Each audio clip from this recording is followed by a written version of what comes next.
এই মুহূর্তে বকুলতলা পেরিয়ে দাসপুরের দিকে এগিয়ে চলেছি। আর রাস্তা আমাদের কত সুন্দর হয়েছে আগের থেকে।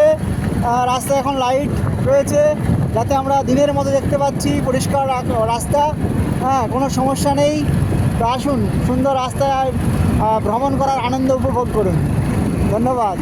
বাহ, সত্যি সত্যি একদম রাজ্য সড়ক এত সুন্দর, মনে হচ্ছে যেমন আমরা একটা ন্যাশনাল হাইওয়েতে যাচ্ছি, তাই না শোন ভাই? একদম একদম।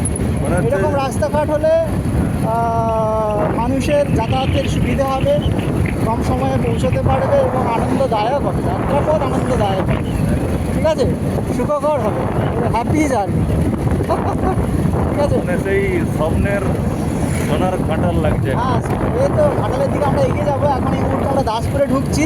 ঘাটাল মহকুমা না? ঘাটাল মহকুমার মধ্যে, মহকুমা তো অবশ্যই, এটা দাসপুরের ওয়ান ব্লক। দাসপুর ওয়ান ব্লকের মধ্যে এগিয়ে চলেছি আমরা, দাসপুর স্টপেজের দিকে কাছাকাছি চলে এসেছি। এটা দাসপুর মার্কেট। এই মুহূর্তে মার্কেটের উপর দিয়ে আমরা এগিয়ে চলেছি ঝাঁ করে। আর আমাদের পাশ দিয়ে চলেছে চার চাকার ফোর হুইলারগুলো। হ্যাঁ, কত সুন্দর লাগছে ঠিকঠাক করে। যেন আমরা সেই গেম খেলার মতো গাড়ি যেমন চলছে না, ঠিক আছে। জাতীয় পতাকা জাতীয় পতাকা এটা চলে এসেছে সাগরপুর। চলে গেছে রাইট সাইডে সাগরপুর। আচ্ছা, আমরা আরও আগে এগিয়ে চলেছি, একটু পরেই পৌঁছে যাবো বেলিয়াঘাটা। ঠিক আছে, আপনারা আমাদের সঙ্গে থাকুন। আমাদের রাস্তার লাইট এই মুহূর্তে প্রায় শেষের পথে, আবার পরে আবার দেখতে হবে।